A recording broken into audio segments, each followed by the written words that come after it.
Hi, good morning to all my dear students. Today we are going to study the 6th chapter of Geography.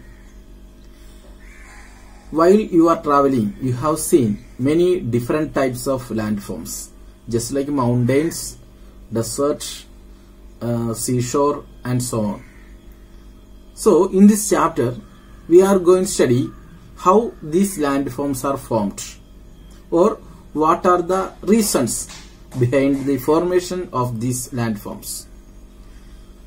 While you are reading this textbook, you will understand the different landforms are formed due to two reasons.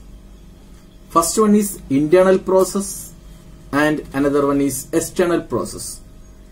Internal process, as you know, just like volcano, earthquake and so on. Due to volcano and earthquake, different types of landforms are formed, and external forces such as erosion and deposit. As you know, the wind move. While they are moving, they carry the soil and deposit in some other places. So the moving away of soil is called erosion, and keeping the soils in another place, it is called deposition.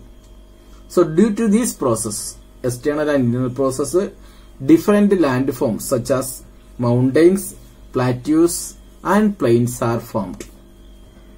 What are the mountains? Mountains are highlands with pointed tops. As you know, most of the mountains are very high and they are covered with snow throughout the year.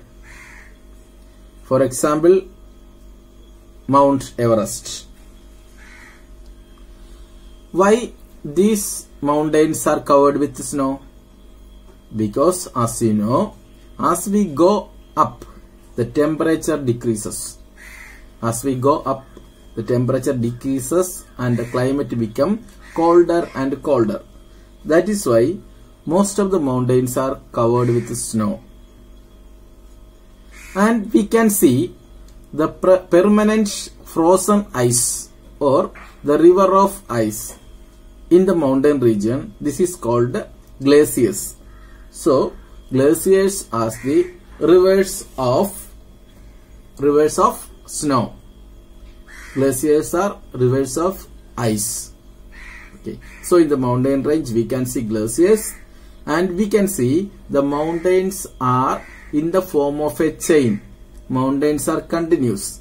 So these continuous or arranged mountains are called range or mountain range.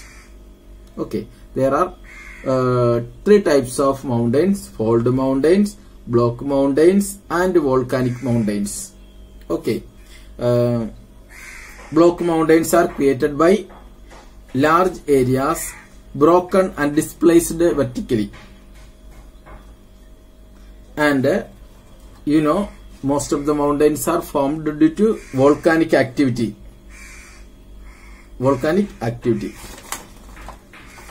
Then we can see the mountains are the storehouses of water. Okay, mountains are the storehouses of water. As you know, the mountains are covered with snow. During the summer season, this snow will melt and become water and flows in the form of a river. Okay, and most of the rivers in India are fed by these glaciers. Okay, we can see different types of plants and animals near our Indian rivers. So in this chapter what we study is that in India there are different types of landforms.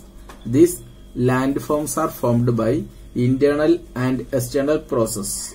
The different landforms are such as mountains, plateaus and plains. Okay, so we study about mountains. Mountains are highland with pointed tops. Okay, and most of the times the mountains are covered with snow. Why they are covered with snow? Because as we go up, temperature decreases. That is why. And these mountains are the storehouses of water. The glaciers in the mountains become water and flows downwards in the form of river. Okay, there are three types of mountains: block mountains, fold mountain, and volcanic mountains. Next class we will write the notes. Okay, thank you children.